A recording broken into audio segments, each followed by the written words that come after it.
Throughout 2025, the Ministry of Agriculture, Fisheries, Food Security and Rural Development advanced a bold and coordinated agenda focused on food security, climate resilience, and sustainable livelihoods. Throughout strategic partnerships, targeted investments, and people-centered action, the ministry delivered measurable results for farmers, fishers, and the communities, strengthening national production systems from land to sea and positioning Saint Lucia for a more resilient future.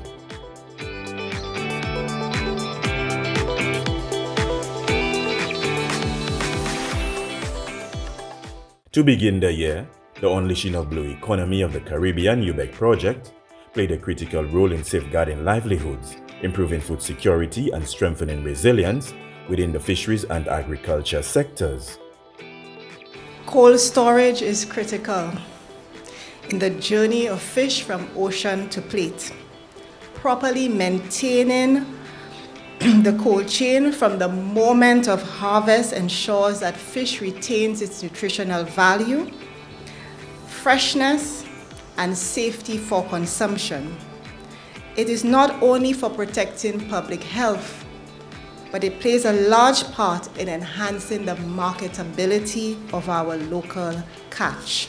The fisheries sector is well positioned to support both of these objectives, and we are pleased as a project to be able to facilitate.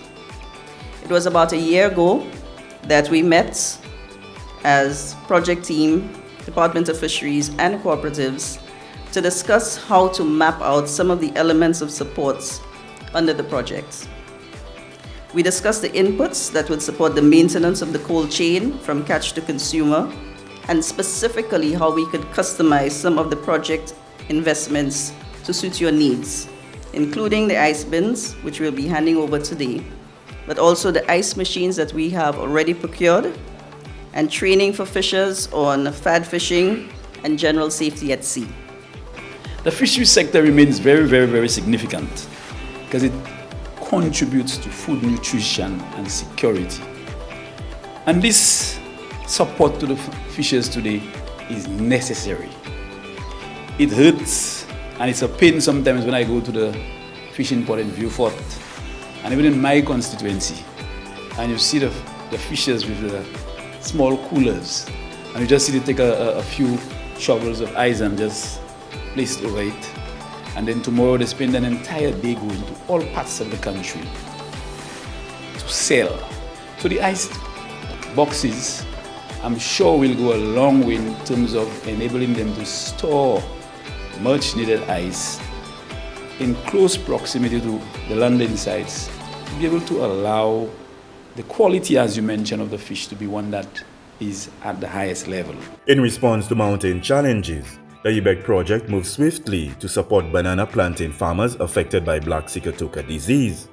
The distribution of 66,000 gallons of banana spraying oil, free of charge, provided immediate relief, stabilized production, and helped restore farmer confidence across the sector. So today we are doing our first delivery at Odsa for banana and plantain farmers in the north. So we are serving all farmers based on the acreage that they have registered on the ground. But we encourage the farmers, before they do the treatment intervention, to ensure that they do the necessary field sanitation practices. So you do the deleafing, your leaf surgery, your pruning, your weed control before you do the treatment, because the oil in itself is not a miracle chemical. You need to do your practices in the field so that the oil can work properly. This is very necessary because, as you are aware, we had the black sigatoka disease that took over the banana fields, and it really caused serious problems to the farmers in terms of their regular income. Today we are going to table a proposal to the Cabinet of Ministers because we have done all the calculations in terms of giving some relief to the farmers, because we know the loss has been huge. And we are hoping that in the next few weeks the Prime Minister will make an announcement as to what exactly will be offered to the farmers. I'm very happy today that they can now receive oil in Odsa. They will be receiving oil in Lakai, And in the next couple of months, our farmers will not have to pay for the oil. At the same time, crop productivity received a boost through the island-wide distribution of ground cover to farmers. By suppressing weeds and retaining soil moisture, this intervention reduced production cost, increased yields, and strengthened climate-smart farming practices. Essentially, the objective of giving the farmers this ground cover is for them to, for it to suppress weed growth and also retain water in the ground. We all know that these crops are very sensitive in terms of when it comes to weeding. So if it's just planted on the bare ground, going in and weed may interfere, especially when this plant starts to flower. It may affect the flower or fruit sets. And I believe that this is a very good venture because I am one who have used the ground cover for over 25 years. And I can say that one of the biggest advantages is the great economic cost, that economic benefit that farmers get from that. Actually, you eliminate, with the use of ground cover, you eliminate one of the biggest costs in farming, and that is weeding. So you virtually eliminate weeding if it is done properly.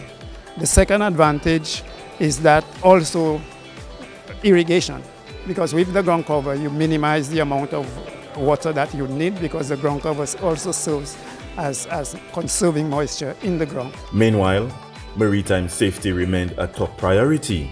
Licensed farmers in Dennery received safety equipment, grab bags, licensed saving gear, and advanced training, reinforcing preparedness ahead of the hurricane season and empowering safer operations at sea. Today, 70 grab bags will be handed over to boat owners and captains within this community, which is recognized as a major landing site on our island.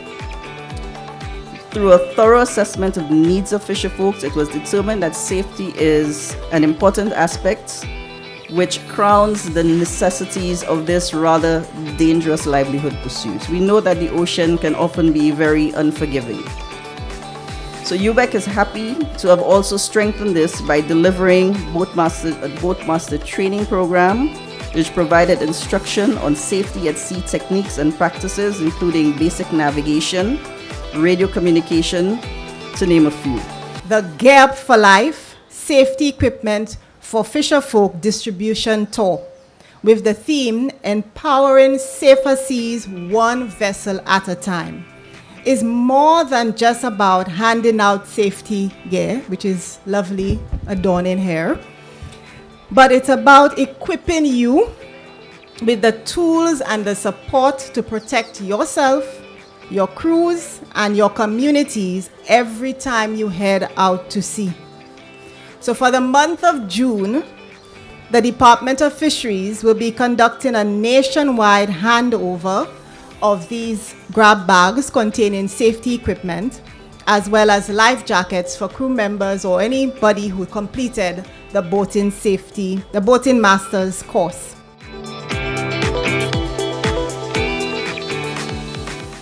Beyond UBEC, at the policy level, a landmark memorandum of understanding between the Taiwan Technical Mission and the Climate Impact Data Enhancement Project strengthened climate data systems, improved analysis, and supported evidence-based agricultural decision-making.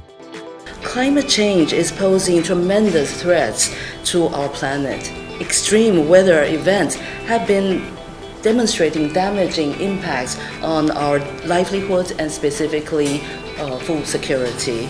This project is crucial as it is the first step of building the sustainable development for the food security in Saint Lucia. By strengthening data collection methodologies and introducing innovative technologies, we are laying the groundwork for the next generation of climate-smart farmers and policymakers. The 7 Crops project, which is at the heart of this collaboration, has already made remarkable strides in improving agricultural efficiency and reducing food imports dependency. Building on this success, the next phase of our work, with the support of the Taiwan Technical Mission, will enhance data collection for greenhouse gas emissions accounting and implement practical mitigation measures. This includes the introduction of hoop greenhouses, which can extend the growing season and protect crops, but also solar-powered irrigation systems, reducing the reliance on fossil fuels. In parallel, food security standards were elevated through the successful completion of the HACCP training at the Glass Supermarket Bakery. This initiative improved compliance, protected public health, and reinforced national food security objectives. If we are to reduce the food import bill, which is one of the mandates of the Ministry of Agriculture, building consumer confidence in our local produce is important. And that doesn't go too far away from the role of the 7 Crops Project. So I commend you guys for providing that support to GLAS in this regard. Food safety is more than just compliance. Like most of you guys have said, it's a responsibility. Glass Supermarket conduct a total of 4 HACCP training sessions from 17th of July, 23rd and 25th and 30th last year. And I'm happy to see that 12 employees participate in the HACCP examination, and which was facilitated by the Saint Lucia Bureau Standard. Among them, 4 employees successfully passed the test and will receive their certificate today. I'm very happy for them. And besides, while the remaining 8 employees will be awarded participation certificate. Furthermore, Glass Supermarket is committed to achieve the Saint Lucia Bureau Standard Safety Certification this year. Additionally, farmers benefited from subsidized agricultural input sales under the 7 Crops Project, reducing cost access to essential supplies, which helped ease production pressures while increasing efficiency and sustainability. Today we have our first input sale for the year 2025, and we are showcasing some variety of different inputs available for the farmers here. Some of them are in line with our demonstration practices we showcase on the island. For example, the trellis net is a new commodity. We are making it available because sometimes you have some of these trainings and we need to follow it up with readily available inputs so the farmers can access. So we made that available for the farmers. We also have greenhouse plastic. And in this season, we know that particularly around this point in time, we have a very bad dry season. So we have water pumps available for the farmers, weed eaters, when you look into machinery aspect, to cut down on production labor cost and make it efficient for the farmers. Well, I can say it's a while since I know the Taiwanese. They visit my farm. I'm satisfied with their performance. They taught me a lot, and I learned a lot from them. And with their technical technique, I've been saying right now I'm a professional farmer.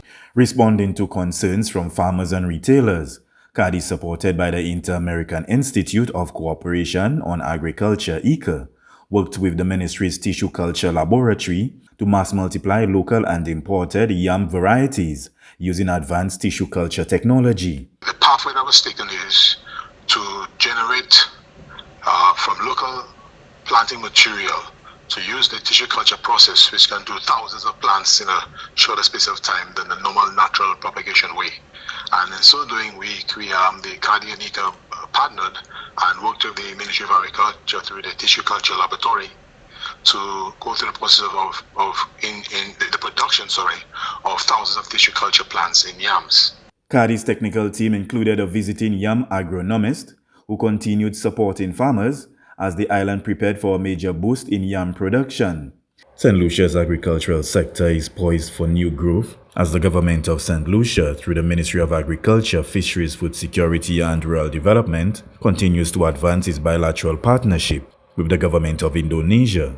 This morning's conversation was an affirmation, a confirmation of what is entailed in the roadmap, looking at St. Lucia's commitment in terms of supporting through staff support and other support, and the Indonesian government looking at providing a support in terms of plant and equipment. Indonesian team representative Heri Lakonzo expresses government's continued dedication to strengthening ties with St. Lucia. As an overview, we are here to expand our cooperation with Saint Lucia, and of course Saint Lucia has become our priority partner in the Caribbean, although we are 18,000 kilometers away. Innovation also took center stage, with hands-on training in cost-effective dragon fruit production methods. By introducing galvanized support systems, farmers reduce expenses while significantly increasing yields. Well, today we're having training in dragon fruit production. We saw the need for the necessity for this training based on reviews we've gathered from farmers from past training sessions, even from the minister himself, the cry out to assist farmers to reduce the capital cost of setting up these dragon fruit plots. Traditionally, we've been using the concrete pole and concrete structures, which has been, is too expensive for the farmers. The farmers are complaining that for the arable lands to put concrete in there is very tasking, and that's a big risk they're taking. So we decided to use this new format where we can substitute galvanized poles for the concrete poles, and it is also a cheaper means for the farmer. Further expanding crop diversity, seedless watermelon was introduced under the 7 Crops project.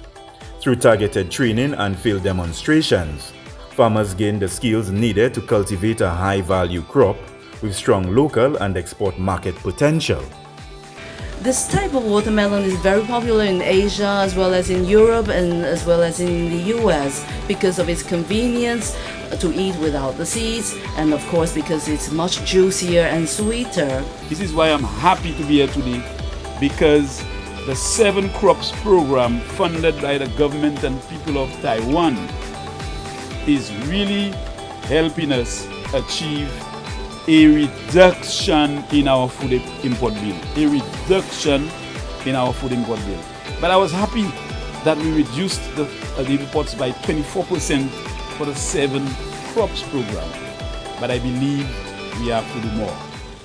Equally important, 22 farmers graduated from an intensive training program under the 7 Crops project, building capacity in good agricultural practices, post-harvesting handling, marketing, and emerging technologies such as AI agriculture. So from the Ministry of Agriculture, one of the things that we are seeking to do is to build the capacity of our stakeholders, build the capacity of our farmers, work with buyers such as Massey, the marketing board, the hotels, to ensure that we are able to feed ourselves. Right? We should not depend on foreign sources, the United States, Canada, Mexico, for our food.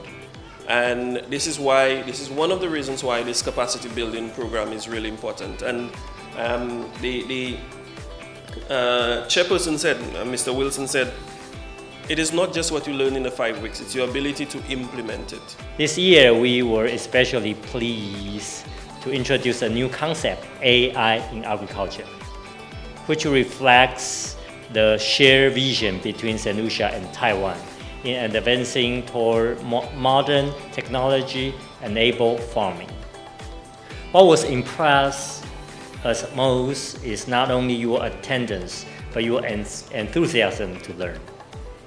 Many of you stay beyond class hours asking questions and engaging in meaningful discussion. This spirit of curiosity and dedication is what will drive the future of agriculture in your community and across Saint Lucia. On the sustainable front, a newly constructed compost house at the Borderley Correctional Facility transformed organic waste into nutrient-rich compost, supporting food production, reducing waste, and promoting environmental stewardship. It is my great pleasure to join you today for the opening of the compost shed. This event is part of our continued collaboration on capacity building by sharing practical skills, promoting sustainable practices, and supporting recovery efforts. Over the past 2 years, our Taiwan Technical Mission has been working with the facility to provide vocational training for the residents.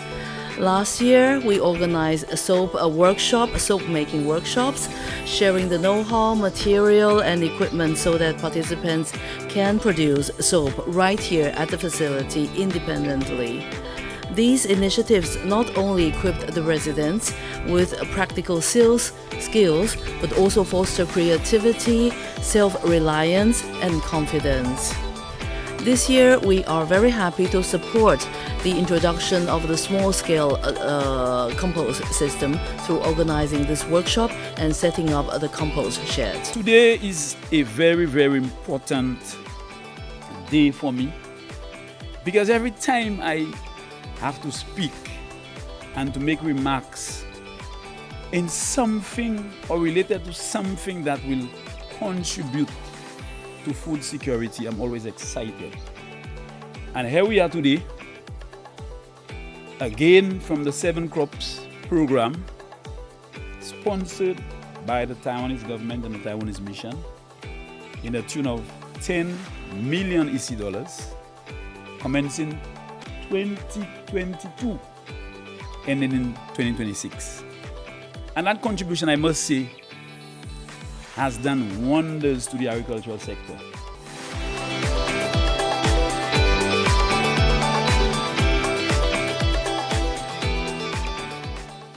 At the institutional level, forestry officers enhance St. Lucia's climate reporting capacity for specialized training, reinforcing national commitments under the Paris Agreement.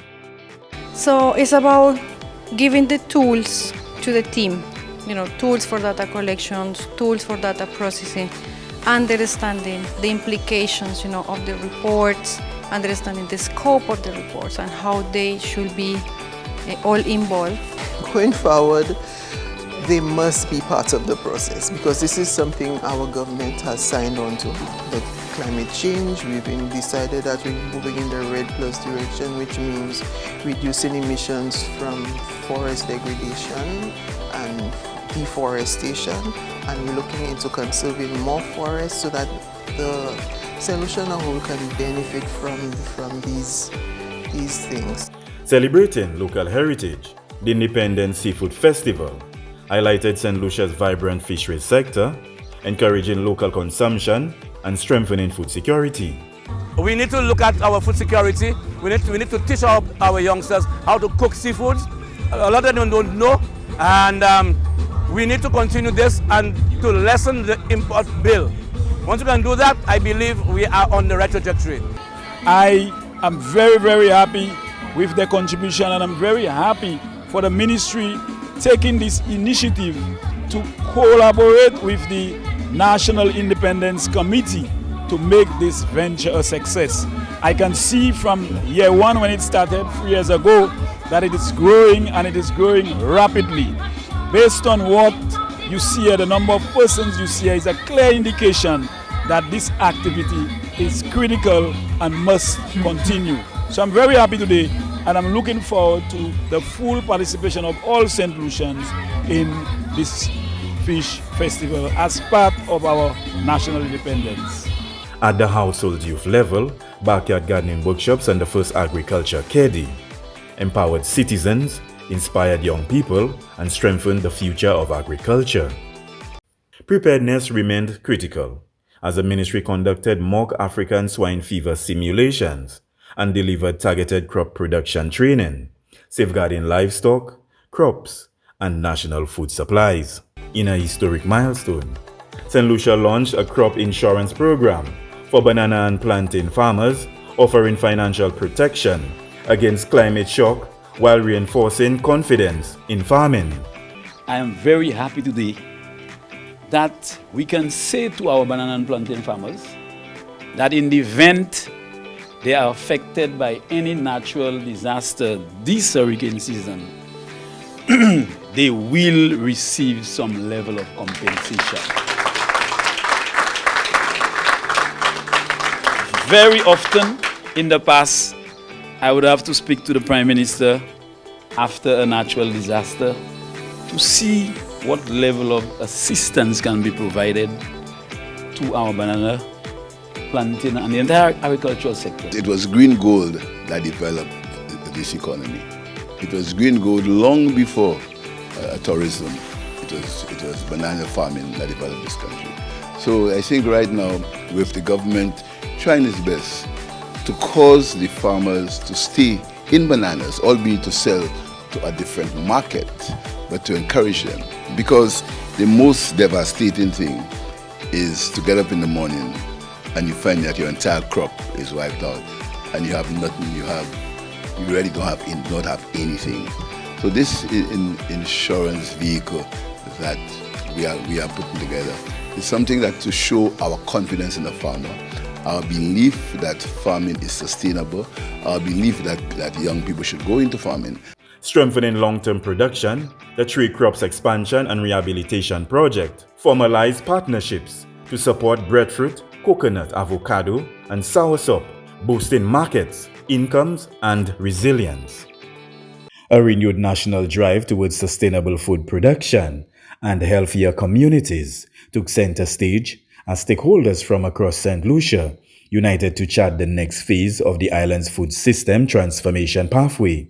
The high-level dialogue held on October 23, 2025 at the Bay Gardens Resort Rodney Bay served as a powerful platform to accelerate Saint Lucia's transition towards a more resilient, inclusive, and nutrition food secure system.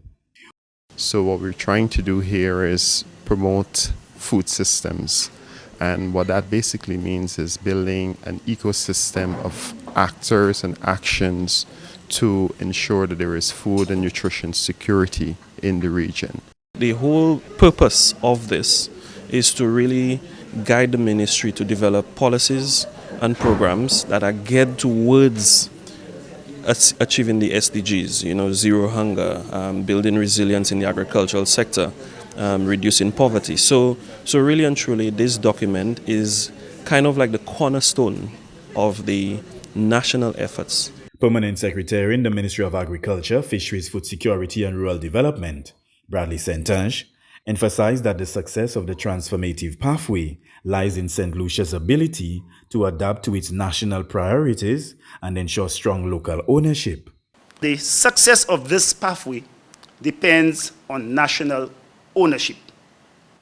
It must not remain a report on a shelf or a concept driven by external partners. It is our ministry's mandate and our collective responsibility to bring it to life through our policies, our programs, and our partnerships. St. Lucia, through the Ministry of Agriculture, Fisheries, Food Security and Rural Development, has taken significant steps towards protecting its coastal communities, revitalizing key economic sectors, and strengthening national climate resilience with the official unveiling of specialized Sargassum management equipment.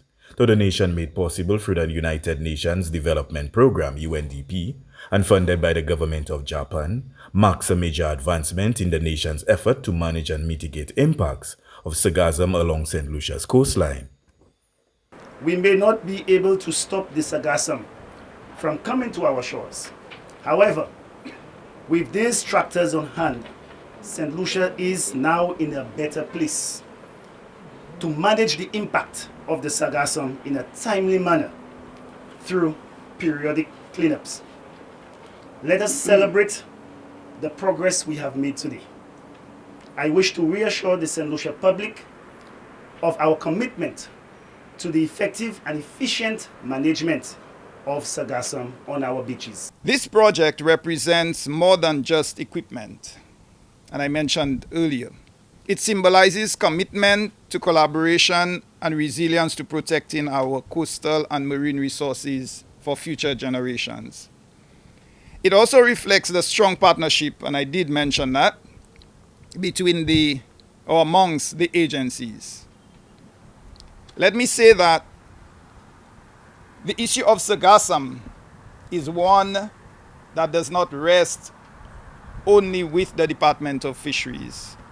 And we recognize there is the need, that is why we invited a number of other agencies to this occasion, that there is a need for intersectoral coordination and management for Sargassum. I want to thank JICA for this vision and this level of assistance that has been provided.